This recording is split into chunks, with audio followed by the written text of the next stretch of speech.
Kuya Jay.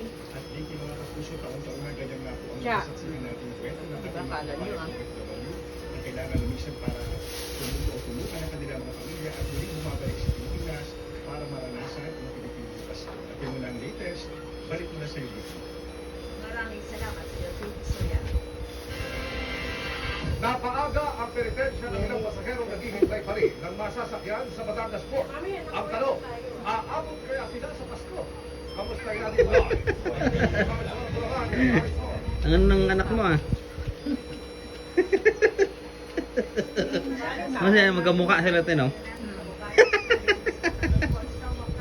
Ano? Siyempre, Ana. Palinisan mo yung tae mo doon. Bo! Ako kaya pala kinuha mo.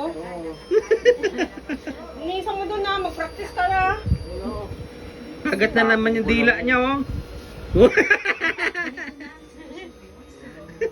Nagigil naman siya, nagpipigil lang yan eh. Sige na, luno tagon. Alin? Tanaw man mo. Gusto man lang mangangkit dun. Na after 10 years ko na Kaya? ulit lang makabalik. Pahit mo. Medyo Hindi ka na cute. nakaka- Yung joke ang